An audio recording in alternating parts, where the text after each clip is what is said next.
जय श्री कृष्ण। प्रिय दर्शकों, आज के वीडियो में हम जानेंगे कि इस दुनिया में भगवान श्री कृष्ण की दृष्टि से सबसे बड़ा पुण्य क्या है, सबसे बड़ा पाप क्या है, सबसे बड़ा तीर्थ किसे माना गया है और कर्म का फल कब मिलता है।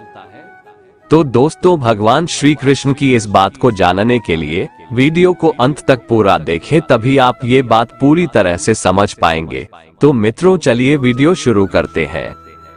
दोस्तों, हम भगवान के बारे में केवल तब सोचते हैं जब उनसे कुछ चाहते हैं। जब तक हम मुश्किल में ना हो तब तक हम भगवान को याद तक नहीं करते। जब हमें कोई बीमारी हो जाती है या हम किसी दुर्घटना का सामना करते हैं तब भगवान को मदद के लिए पुकारते हैं। जब आर्थिक तंगी हो या नौकरी छूट जाए तब हम भगवान के आगे प्रार्थना की बौछार कर देते हैं। ज्यादातर इस प्रकार के परिस्थितियों में ही हम भगवान को याद करते हैं। प्रार्थना करते समय हम भगवान के साथ सौदेबाजी भी करते हैं कि हे भगवान, अगर आप मेरी मनोकामना पूरी करेंगे तो मैं आपके लिए ये करूंगा, आप मुझे वो दे दो तो मैं आपके लिए ऐसा करूंगा। क्या परमात्मा को वास्तव में हमसे कुछ चाहिए? भगवान से अपनी प्रार्थनाओं को पूरा करवाने के लिए हम उनसे सौदेबाजी ना करें, क्योंकि भगवान हमसे इस भौतिक दुनिया का कुछ नहीं चाहते। भगवान हमसे केवल प्रेम चाहते हैं। वे चाहते हैं कि हम उनसे प्रेम करें। हमारे अंदर उन्हें जानने और पाने की तड़प और कशिश उत्पन्न हो। इसलिए सबसे पहले हमें अपने अंदर भगवान को पाने के लिए सच्ची लगन और तड़प जगानी है। अगर हम इसे अपने जीवन में धारण कर ले तो हम भगवान की खुशी को ग्रहण कर पाएंगे। भगवान को प्रसन्न करने का यही सर्वश्रेष्ठ तरीका है। भगवान हमारे माता पिता, हमारे वास्तविक प्रीतम और सच्चे मित्र हैं। माता पिता, प्रीतम और मित्र के प्रति हमारे प्रेम का इजहार किसी भौतिक उपहार का मोहताज नहीं होता। वे केवल हमारे सच्चे प्रेम को पाकर ही खुश होते हैं। प्रेम ही एकमात्र भाषा है जो हमारे दिल से दूसरे के दिलों तक बहुत जल्दी पहुंचती है। हम किस प्रकार भगवान को अपना प्रेम दर्शा सकते हैं? ध्यान अभ्यास हमारी आत्मा को प्रेम के साथ फिर से मिलाने में मदद करता है। ध्यान अभ्यास में बैठना एक संकेत है कि हम भगवान से प्रेम करते हैं और भगवान से मिलना चाहते हैं, पर ध्यान अभ्यास में सिर्फ 5 मिनट बैठना पर्याप्त नहीं है। जब हम रोजाना लगन और उत्साह से भगवान को पाने के लिए ध्यान अभ्यास में बैठते हैं, तब भगवान देखते हैं कि हम उनसे मिलना चाहते हैं। संत महापुरुष प्रतिदिन 2.5 घंटे अर्थात दिन का 10वां हिस्सा हमें ध्यान अभ्यास में देने की हिदायत देते हैं। जब हम सच्ची लगन के साथ ध्यान अभ्यास में बैठते हैं तब हमें भगवान की दया और मदद अवश्य मिलती है, ताकि हम अपने लक्ष्य तक बड़ी तेजी से पहुंच सके। भगवान के प्रति प्रेम दर्शाने का दूसरा तरीका है निष्काम सेवा। सारी सृष्टि भगवान की संतान है। जब हम बिना स्वार्थ से दूसरों की सेवा करते हैं तो हम भगवान की सेवा करते हैं। माता पिता खुश होते हैं जब लोग उनके बच्चों की मदद करते हैं। इसी प्रकार जब हम किसी भी प्रकार से भगवान के बच्चों की मदद करते हैं तो भगवान प्रसन्न होते हैं। एक सबसे बड़ी चीज जो मनुष्य कर सकता है वह दूसरों की सेवा करना है, क्योंकि भगवान हमसे यही चाहते हैं। अगर हम अपने जीवन में इन गुणों को धारण करेंगे तो हम देखेंगे कि ऐसा करने से न सिर्फ हमारे जीवन में खुशियां आएंगी, बल्कि इससे औरों का जीवन भी सुख और शांति से भरपूर होगा। और सबसे ज्यादा खुशी हमें इस बात की होगी कि हम वह कर रहे हैं जो भगवान हमसे चाहते हैं। दोस्तों, अगर इस दुनिया में सबसे बड़े तीर्थ की बात करें तो गौ माता के चरणों में और माँ बाप के चरणों में सारे तीर्थ हैं और वही सबसे बड़े हैं। भारत में गाय को माँ कहा जाता है और उसकी पूजा की जाती है। पहली रोटी गौ माता को खिलाई जाती है। यहाँ तक कि हिंदू पुराणों में धर्म को भी गौ रूप में दर्शाया गया है। भगवान श्री कृष्ण ने तो खुद गाय की सेवा की और उनका निवास भी गोलोक में ही माना जाता है। हर मनोकामना को पूरी करने वाली कामधेनु भी गाय ही है। इस तरह गाय को इतना महत्वपूर्ण और पूजनीय माने जाने के पीछे कई कारण हैं। लेकिन क्या आपने कभी यह सोचा है कि गाय को माँ ही क्यों कहा गया है? गाय के साथ अन्य कोई रिश्ता क्यों नहीं जोड़ा गया? कई बार नवजात बच्चे को विभिन्न कारणवश माँ का दूध उपलब्ध नहीं हो पाता है। ऐसे में उसे गाय का दूध ही पिलाया जाता है। गाय का दूध सुपाच्य होता है और यह बेहद पोषक होता है। गाय के दूध में 16 प्रकार के मिनरल्स होते हैं। आयुर्वेद के अनुसार भी माँ के दूध के बाद बच्चे के लिए गाय का दूध ही सबसे ज्यादा फायदेमंद होता है। इस तरह गाय की मदद से ही बच्चे का पोषण होता है, इसलिए गाय को माँ का दर्जा दिया गया है। शास्त्रों के अनुसार जब ब्रह्मा जी सृष्टि की रचना कर रहे थे तो उन्होंने धरती पर सबसे पहले गाय को ही भेजा था। साथ ही गाय का दूध ही वो चीज होती है जो नवजात बच्चे को पिलाया जा सकता है। इसके अलावा सभी जानवरों में केवल गाय ही ऐसी जानवर है जो माँ शब्द का उच्चारण करती है। इसलिए ये भी माना जाता है कि माँ शब्द की उत्पत्ति भी गौवंश से हुई है। हिंदू धर्म शास्त्रों के अनुसार गौ माता की पूजा करने से मनोवांछित फल की प्राप्ति होती है, घर में सुख समृद्धि आती है। जिन घरों में गाय रहती है वहां हमेशा सुख शांति रहती है। गाय की सेवा करने को श्रेष्ठ कार्य माना गया है। साथ ही रोजाना पहली रोटी गाय को खिलाने से अपार सुख समृद्धि मिलती है। सारे देवी देवता कृपा करते हैं। इतना ही नहीं, भविष्य पुराण के अनुसार गाय के सींगों में तीनों लोकों के देवी देवता विराजमान रहते हैं। गाय के गोबर में लक्ष्मी, गौमूत्र में भवानी, चरणों के अग्रभाग में आकाशचारी देवता प्रतिष्ठित है। कहते हैं कि जो मनुष्य सुबह स्नान करके गौ स्पर्श करता है वह पापों से मुक्त हो जाता है। संसार के सबसे प्राचीन ग्रंथ वेद है और वेदों में भी गाय की महत्ता और उसके अंग प्रत्यंग में दिव्य शक्तियां होने का वर्णन मिलता है। मान्यता है कि गौ के पैरों में लगी हुई मिट्टी का तिलक करने से तीर्थ स्नान का पुण्य मिलता है। यानी सनातन धर्म में गौ को दूध देने वाला एक निरा पशु ना मानकर सदा से ही उसे देवताओं की प्रतिनिधि माना गया है। मित्रों, एक बार की बात है, एक राजा था जिसका नाम दिलीप था। राजा दिलीप का कोई पुत्र नहीं था, इसलिए वो अपने गुरु वशिष्ठ के पास गए। गुरु ने कहा कि तुमसे एक अपराध हुआ है, इसलिए तुम्हें पुत्र नहीं हो पा रहा है। तुम्हारा अपराध है कि तुम एक बार देवता की युद्ध में मदद करके वापस लौट रहे थे।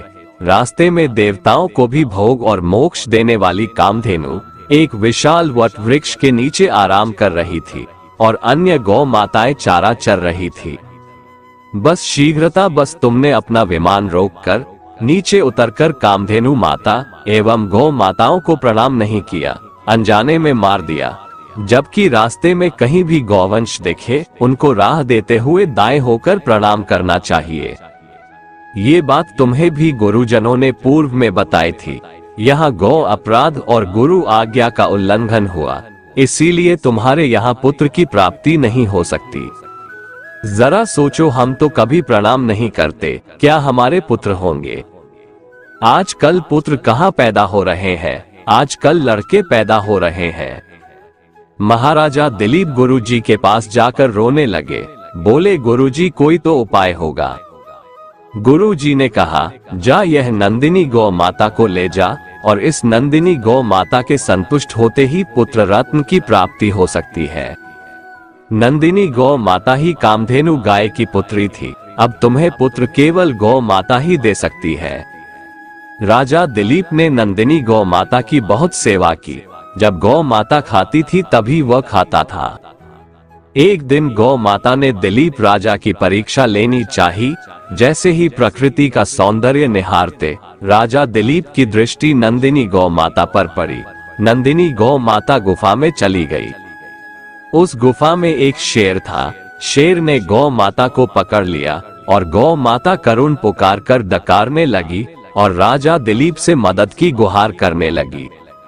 याद रहे, राजा दिलीप गुरु कृपा से चर अचर सभी प्राणियों की भाषा समझ लेते थे।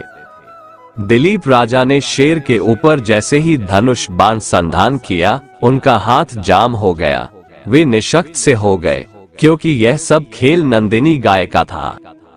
गाय का एक रूप भगवती दुर्गा भी है। वही देव, दानव, यक्ष, किन्नर और मानवों को शक्ति प्रदान करती है। यहाँ तक कि भगवान शिव की पराशक्ति भी गौ माता ही है। जब राजा दिलीप का हाथ जकड़ गया, तब वो चिल्लाए कि मेरी गौ माता को छोड़ दो और बदले में मुझे ही खा लो, मुझे कोई दुख नहीं होगा। मगर हे सिंहराज, अगर आपने इस गौ माता को आघात पहुंचाया तो मैं जीते जी मर जाऊंगा। शेर ने कहा, अरे तू तो एक राजा है, मुझे इस गाय को खाने दे और बदले में ऐसे 1000 गाय खरीद लेना। तो राजा ने कहा कि नहीं, बस आप मेरी इस गौ माता को छोड़ दो। राजा के आग्रह करने पर शेर ने उस नंदिनी गौ माता को छोड़ दिया। गौ माता तो केवल राजा दिलीप की परीक्षा ले रही थी।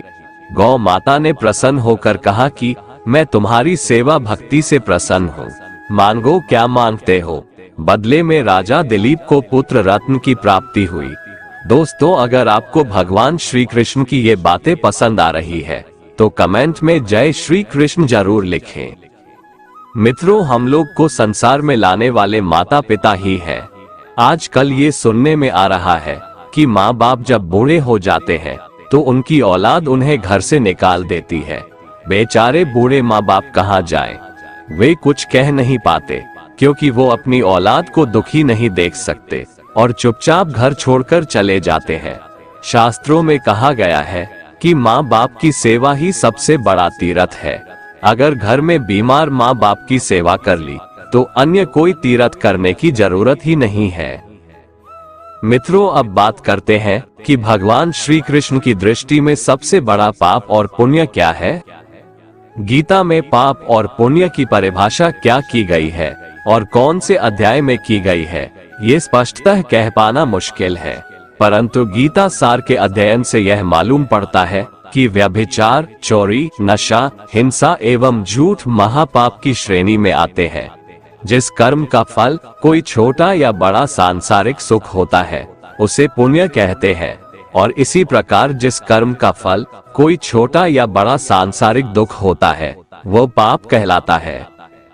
हर कर्म के फल तुरंत नहीं मिल जाते, इसलिए ये कह पाना मुश्किल है कि कोई कर्म विशेष सही मायनों में पुण्य है या पाप है। दरअसल ब्रह्मविद्या तो ये कहती है कि हर क्रिया उभयरूपा होती है, अर्थात एक ही क्रिया से दोनों प्रकार के कर्मों का प्रतिपादन होता है। यानी एक ही क्रिया से पाप भी जुड़ सकता है और पुण्य भी जुड़ सकता है, परंतु इसका फैसला केवल परमेश्वर की निराकार शक्तियों के द्वारा निष्पक्ष रूप से प्रकृति के अचूक नियमों के अनुसार होता है।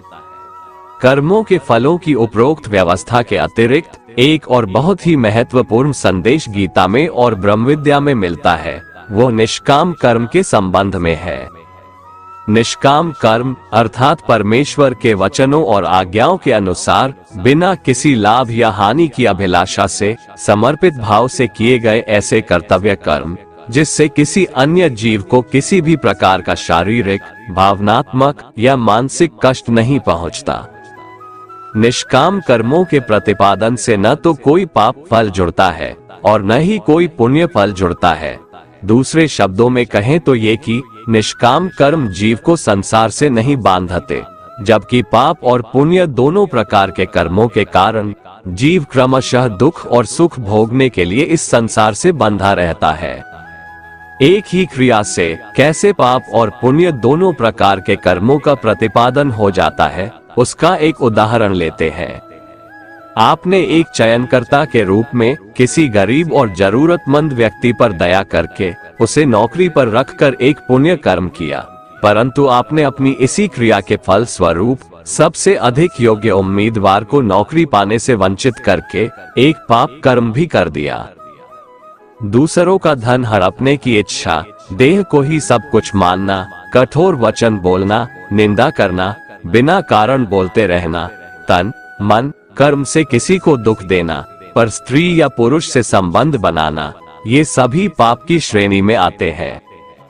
श्री कृष्ण ने गीता में कहा है कि सुख और दुख, लाभ हानि, यश अपयश आदि चीजों से ऊपर उठे। ऐसा इसलिए क्योंकि न सुख स्थायी है और न दुख, न लाभ स्थायी है, न हानि, जो आपको अच्छा नहीं लगता उसे पाप कहते हो, दानव कहते हो। जो आपको अच्छा लगता है उसे पुण्य, देवता कहते हो। एक व्यक्ति आज आपके लिए प्रिय है तो उसका सब कुछ आपको अच्छा लगता है, और अगर वह आपकी बात नहीं मानता है तो आपको बुरा लगता है। आपका बेटा, पत्नी या जो कोई भी आपके अनुकूल चलता है तो कहते हो कि वह बड़ा आज्ञाकारी है, लेकिन जो ही वह कभी आपका विरोध करता है तो आग उगलने लगते हो। शास्त्रों में लिखा है कि पत्नी अगर सुंदर हो, सुशील हो, पुत्र आज्ञाकारी हो, सेवक आपकी सेवा करता हो, घर में धन वैभव हो तो इसी संसार में सुख मिलता है, इसी संसार में स्वर्ग है। किंतु यदि घर का मालिक दुष्ट और व्यभिचारी हो तो भी पत्नी व पुत्र उसकी आज्ञा का पालन करते हो तो वहाँ स्वर्ग कैसे हो सकता है? स्वर्ग में तो नैतिक लोग रहते हैं। जब मनुष्य अनैतिक आचरण करे, फिर माता पिता या जो कोई भी हो उस आचरण में स्वर्ग देखे, तब तो यह अनैतिकता का प्रचार हुआ। दरअसल पाप व पुण्य तो हमारी आंखों में है। सड़क पर किसी सुंदर महिला को देखकर आप कह सकते हो कि परमात्मा ने कितनी अच्छी रचना की है, मैं इसके लिए आपको धन्यवाद देता हूँ। उसी महिला को देखकर किसी अन्य के मन में पाप आ जाता है तो वहाँ उसका कुविचार उसके मन को व्यग्र बना देता है। अच्छे कर्म करना, अच्छे विचार पैदा करना, अच्छे भाव से सेवा करना, अच्छे मकसद से कार्य करना, अच्छे संस्कार से ईश्वर को प्रसन्न करना, अच्छे व्यवहार से सबको खुश रखना, जरूरतमंद की मदद करना, दान पुण्य करना, पूजा पाठ ध्यान मनन चिंतन योग करना, किसी के चेहरे पर मुस्कान लाना, उसके दर्द को दूर करना, ये पुण्य है। हर परिस्थिति में धैर्य बनाए रखना, बदला न लेना, क्रोध का कारण होने पर भी क्रोध न करना, उद्दंड न होना, दूसरे की वस्तु हथियाने का विचार न करना, इंद्रियों को विषयों में लिप्त न होने देना, किसी बात को भलीभांति समझना, धर्म अर्थ काम और मोक्ष का ज्ञान होना, झूठ और अहितकारी वचन न बोलना, क्षमा के बाद भी कोई अपमान करे तो भी क्रोध न करना, ये सब पुण्य कर्म माने गए हैं। गीता के 16वें अध्याय में भगवान ने आदर्श दिव्य गुण वाले सुसंस्कृत पुरुष के बारे में बताया है। उसका अंतःकरण शुद्ध होता है, ज्ञानी व योगी होता है, दान करता है, इंद्रियों का संयम करता है, स्वाध्याय करता है, तपस्या, सरलता, अहिंसा, सत्यता, क्रोध मुक्त, सर्व के प्रति दया एवं करुणा, लोभ मुक्त, मृदुता और विनयशीलता, तेज, क्षमा, धैर्य, पवित्रता को धारण करने वाले, ईर्ष्या सम्मान की अभिलाषा से मुक्त, इंद्रियों को संयम में रखकर, लोक कल्याण अर्थ फल की इच्छा से मुक्त, प्रभु की याद में और प्रभु को समर्पित कर किए गए कर्म को पुण्य कहते हैं। श्रीमद् भगवद गीता में अर्जुन श्री कृष्ण से पूछते हैं कि हे प्रभु, मनुष्य न चाहते हुए भी किसकी प्रेरणा से या फिर किसके दबाव से पाप कर्म करने के लिए प्रेरित होता है? क्यों मनुष्य धर्म के रास्ते पर नहीं चल पाता है? क्यों वह अधर्म के रास्ते पर अग्रसर हो जाता है? श्री भगवान ने कहा, हे अर्जुन, रजोगुण से उत्पन्न होने वाले काम वासना और क्रोध ही इसका कारण है, और यही सबसे बड़ा पापी है। तू इन्हें ही इस संसार में अग्नि के समान कभी न तृप्त होने वाले महान शत्रु समझ। दोस्तों, श्री कृष्ण बताते हैं कि आखिर मनुष्य पाप किस कारण से करता है। कारण है रजोगुण। इसी की वजह से काम, क्रोध या राग द्वेष जैसे भाव पैदा होते हैं जो कि पाप की वजह होते हैं। इन्हीं द्वेषों को श्री कृष्ण शत्रु बताते हैं। इन भावों के मन में आते ही आपको समझ जाना चाहिए कि आप पर शत्रु हावी हो रहा है और आपको उसे रोकने की जरूरत है। जिस प्रकार धुएं से अग्नि और धूल से दर्पण ढक जाता है तथा जिस प्रकार गर्भाशय से गर्भ ढका रहता है, उसी प्रकार कामनाओं से ज्ञान ढका रहता है। और जब ज्ञान ढक जाता है तब हमारे अंदर काम, क्रोध, राग, द्वेष जैसे भाव उत्पन्न होते हैं और हमसे पाप कर्म करवाने के लिए उत्साहित करते हैं। इसलिए श्री कृष्ण इन्हें शत्रु बताते हैं। हे कुंती पुत्र, इस प्रकार ज्ञानी पुरुष का ज्ञान भी अतृप्त कामना रूपी नित्य शत्रु से ढका रहता है, जो कभी भी संतुष्ट न होने वाली अग्नि की तरह जलता रहता है। काम, क्रोध, मद, लोभ और मोह को नियंत्रण में रखना ही इस आग को बुझाने का एक तरीका है। इंद्रियां, मन और बुद्धि को कामना की प्रजनन भूमि कहा जाता है, जिनके द्वारा यह मनुष्य के ज्ञान को आच्छादित कर लेती है और जीवात्मा को मोहग्रस्त कर देती है। अतः हे भरतवंशियों में श्रेष्ठ अर्जुन, तू प्रारंभ में ही इंद्रियों को वश में करके आत्मज्ञान और आत्म साक्षात्कार में बाधा उत्पन्न करने वाली इन महान पापी कामनाओं का ही बलपूर्वक खात्मा कर दे। श्री कृष्ण अर्जुन को सलाह देते हैं कि इससे पहले कि काम, क्रोध, लोभ जैसे शत्रु तुम पर कब्जा कर ले, तू अपनी इंद्रियों को वश में करके अपने काम क्रोध को मार दे। ये काम, क्रोध जैसे शत्रु ही है जो हमारे अंदर मौजूद ज्ञान को खत्म कर उनमें अज्ञान पैदा करते हैं और हमें धर्म के रास्ते से भटकाते हैं। श्रीमद् भगवद गीता में वर्णित एक कथा के अनुसार चेतन सिंह नाम का एक राजा था। उनके प्रधानमंत्री का नाम ज्ञान सागर था। प्रधानमंत्री के अधीनस्थ एक सहकारी मंत्री था जिसका नाम चंचल सिंह था। राजा अपने मंत्री और सहकारी मंत्री के साथ अपनी राजधानी मध्यपुरी में रहते थे। राज्य 10 जिलों में बंटा हुआ था और प्रत्येक जिले में एक जिलाधीश अधिकारी नियुक्त था। राजा बहुत ही विचारशील, कर्मशील और सुशील थे। उनके राज्य में सभी सुखी थे। राज्य दिनों दिन उन्नत हो रहा था। एक समय उनके राज्य में जगमोहन नामक एक ठगों का सरदार आया। वो बड़ा ही कुचक्री और जालसाज था। उसके अंदर कपट रूप जहर भरा होने पर भी उसकी बोली बहुत मीठी थी। वो जिससे बात करता उसी को मोह लेता।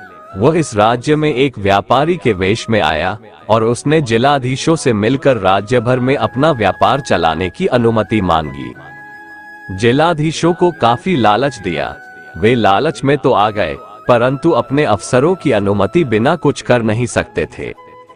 जालसाज व्यापारी की सलाह से वे सब मिलकर उसे अपने अफसर, सहकारी मंत्री चंचल सिंह के पास ले गए। ठग व्यापारी ने चंचल सिंह को खूब प्रलोभन दिया, जिसके कारण चंचल सिंह भी व्यापारी की मीठी मीठी बातों में फंस गया। चंचल सिंह उसे अपने उच्च अधिकारी प्रधानमंत्री ज्ञान सागर के पास ले गया। ज्ञान सागर था तो बहुत बुद्धिमान, परंतु वह बहुत दुर्बल हृदय का था। खुद निर्णय करके किसी निश्चय पर नहीं पहुंच पाता था। इसी कारण वह अपने सहकारी मंत्री और जिलाधीशों की बातों में आ जाया करता था। जिलाधीश और सहकारी मंत्री इससे अनुचित लाभ भी उठाते थे।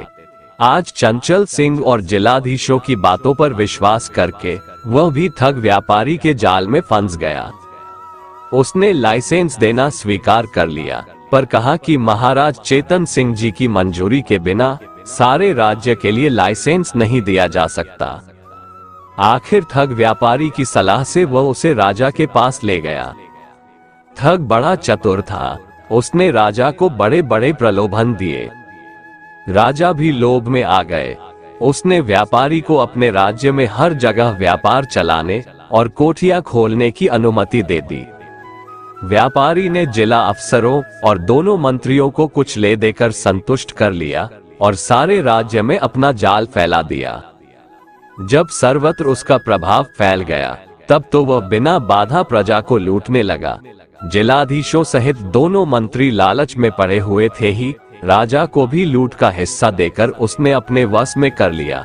छल, कौशल और मीठी मीठी चिकनी चुपड़ी बातों में फंसाकर राजा को तथा सब अफसरों को कुमारगामी बनाकर उसने सबको शक्तिहीन, अकर्मण्य और दुर्व्यसन प्रिय बना दिया और चुपके चुपके तेजी के साथ अपना बल बढ़ाकर उसने सारे राज्य पर अपना अधिकार जमा लिया। इस प्रकार राजा का सर्वस्व लूटकर अंत में उन्हें पकड़कर नजर कैद कर दिया। मित्रों, इस कहानी में राजा चेतन सिंह जीवात्मा है, प्रधानमंत्री ज्ञान सागर बुद्धि है, सहकारी मंत्री चंचल सिंह मन है, मध्यपुरी राजधानी हृदय है, 10 जिलाधीश इंद्रिय है और ठगों का सरदार काम है। विषय भोगों के सुख का प्रलोभन ही सबको लालच देना है। विषय भोगों में फंसाकर जीवात्मा को सच्चे सुख के मार्ग से भ्रष्ट कर देना ही उसे लूटना है और उसके ज्ञान को आवृत करके सर्वथा मोहित कर देना और मनुष्य जीवन के परम लाभ से वंचित रहने को बाध्य कर डालना ही नजर कैद करना है। कहने का सीधा मतलब है कि ये काम रूपी दुर्जय शत्रु इंद्रिय, मन और बुद्धि को विषय भोग रूप मिथ्या सुख का प्रलोभन देकर उन सब पर अपना अधिकार जमाकर और जीवात्मा के ज्ञान को ढककर उसे मोहमय संसार रूप कैद खाने में डाल देता है। इसलिए भगवान श्री कृष्ण कहते हैं कि अपने मन, बुद्धि और इंद्रियों को वश में करके सर्वप्रथम इस कामरूप दुर्जय शत्रु का खात्मा कर देना चाहिए, नहीं तो ये घर में घुसे हुए शत्रु की भांति मनुष्य जीवन रूप अमूल्य धन को नष्ट कर देगा। ये काम ही है जो मनुष्य के मन, बुद्धि और इंद्रियों में प्रविष्ट होकर उसकी विवेक शक्ति को नष्ट कर देता है और भोगों में सुख दिखलाकर उसे पापों में प्रवृत्त कर देता है, जिससे मनुष्य का पतन हो जाता है। गीता में भगवान श्री कृष्ण कहते हैं कि मनुष्य को सदैव अच्छे कर्म करने चाहिए, क्योंकि कर्मों के क्षीण हो जाने पर भाग्य भी नष्ट हो जाता है। जिस मनुष्य का अपने कर्मों पर अटूट विश्वास होता है और जो मनुष्य अपने कर्मों पर सदा अडिग रहता है, वही मनुष्य जीवन में सफल होता है। श्री कृष्ण कहते हैं कि हर व्यक्ति को बिना कुछ सोचे समझे सिर्फ कर्म के मार्ग पर चलते रहना चाहिए। जो मनुष्य कर्म किए बिना सिर्फ फल की चिंता करता है, उसे जीवन में सिर्फ असफलता ही प्राप्त होती है। श्री कृष्ण के अनुसार परिस्थितियां चाहे कितनी भी खराब हो, वो हमेशा एक जैसी नहीं रहती है, वो बदलती जरूर है। इसलिए मनुष्य को बहुत धैर्य और हिम्मत से काम लेना चाहिए। श्री कृष्ण कहते हैं कि ईश्वर कभी भी किसी व्यक्ति के साथ नाइंसाफी नहीं करता, वो उसको केवल वही देता है जिसके वह लायक है। भगवान कहते हैं, कर्म करो लेकिन फल की इच्छा मत रखो। इस संसार में कोई भी मनुष्य किसी भी काल में क्षण मात्र भी बिना कर्म किए नहीं रहता, क्योंकि सारा मनुष्य समुदाय कर्म करने के लिए ही पैदा हुआ है। बिना कर्म किए कोई रह नहीं सकता है। जो मनुष्य समस्त इंद्रियों को वश में करके आसक्ति रहित कर्म करता है, वही श्रेष्ठ है, अर्थात वही कर्मयोगी है। कर्म का मार्ग दिखाते हुए श्री कृष्ण कहते हैं कि कर्म न करने की अपेक्षा कर्म करना ज्यादा श्रेष्ठ है, तथा कर्म न करने से मनुष्य का शरीर निर्वाह भी नहीं सिद्ध होता है। अर्थात मनुष्य को चाहिए कि वह सिर्फ अपने कर्तव्यों का पालन करे, क्योंकि कर्म नहीं करने से मनुष्य का जन्म लेना भी बेकार हो जाता है। भगवान कहते हैं, तू यज्ञ समझकर अपना कर्म कर। जिस प्रकार यज्ञ समाज और प्रजा की भलाई के लिए किया जाता है, उसी तरह तू अपने कर्मों को यज्ञ समझकर, अर्थात अपना कर्तव्य समझकर कर्म कर। जो पुरुष इस परंपरा से नहीं चलता, प्रकृति के नियमों का पालन नहीं करता, अर्थात अपने कर्तव्य का पालन नहीं करता, वो इंद्रियों के द्वारा भोगों को भोगने वाला पापी पुरुष व्यर्थ ही जीता है। परंतु जो मनुष्य आत्मा में ही रमण करने वाला और आत्मा में ही तृप्त तथा आत्मा में ही संतुष्ट हो, उसके लिए कोई कर्तव्य नहीं है। आत्मा का मतलब यहाँ सबसे बड़ा सच है, और जो सत्य को समझता है, सत्य में ही खुश होकर सत्य में ही रहता है, उसके लिए कोई कर्तव्य नहीं है। लेकिन ऐसा कोई लाखों करोड़ों में एक होता है।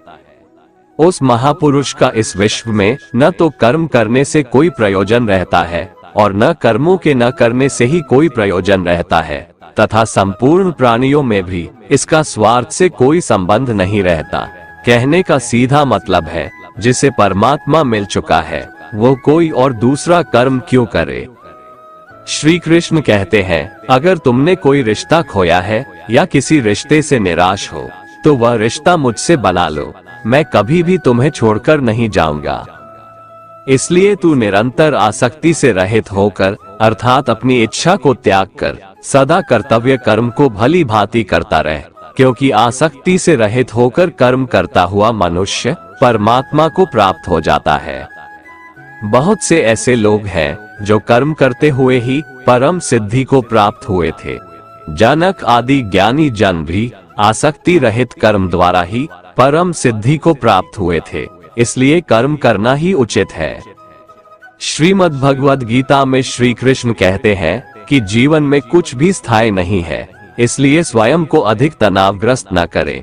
किसी के साथ चलने से ना तो कोई खुशी मिलती है और ना ही लक्ष्य।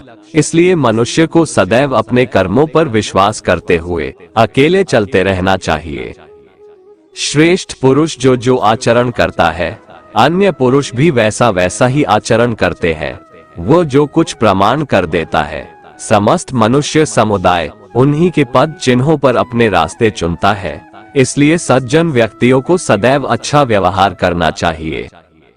कान्हा कहते हैं, मेरा इन तीनों लोकों में न तो कुछ कर्तव्य है और न ही कोई वस्तु प्राप्त करने योग्य है, फिर भी मैं कर्म में ही बरतता हूँ, अर्थात मैं भी कर्म करते हुए अपने कर्तव्य का निर्वाह करता हूँ। श्री भगवान कहते हैं, यदि मैं कर्मों को करने में सावधानी ना बरतूं तो बड़ा अनर्थ हो जाएगा, क्योंकि मनुष्य सब प्रकार से मेरे ही मार्ग का अनुसरण करते हैं। इसलिए यदि मैं कर्म न करूं तो ये सब मनुष्य नष्ट भ्रष्ट हो जाएंगे और मैं संकर्ता का करने वाला हो जाऊंगा तथा इस समस्त प्रजा को नष्ट करने वाला बन जाऊंगा। जिनमें समझ नहीं होती वो कर्म में आसक्त होकर कर्म करते हैं। आसक्ति रहित विद्वान को भी चाहिए कि वह भी लोगों को सही दिशा दिखाने के लिए उसी प्रकार कर्म करे। जो ज्ञानी है, जिन्हें ईश्वर की सच्चाई मालूम हो चुकी है, उनकी ये जिम्मेदारी बन चुकी है कि उनके काम करने के तरीके से कहीं किसी और के मन में काम करने के प्रति अश्रद्धा या अपमान ना पैदा हो जाए। इसलिए उन ज्ञानी जनों के लिए ये जरूरी है कि वो ऐसा उदाहरण सामने रखें जिससे हर कोई अपना कर्म, अपना कर्तव्य करने के लिए प्रेरित हो। वास्तव में संपूर्ण कर्म सब प्रकार से प्रकृति के गुणों द्वारा किए जाते हैं, तो भी जिसका अंतःकरण अहंकार से मोहित हो रहा है, ऐसा अज्ञानी मैं करता हूँ ऐसा मानता है। तामसिक गुण वाले व्यक्ति आलस्य या नींद इसी प्रकार के कर्म करते हैं। राजसिक गुण वाले बात बात पर शौर्य या बहादुरी दिखाने का काम करते हैं, लेकिन ज्ञानी मनुष्य जानते हैं उसके गुण ही उससे कर्म करवा रहे हैं, और जो ज्ञानी नहीं होते वो समझते हैं कि सब कुछ वही कर रहे हैं।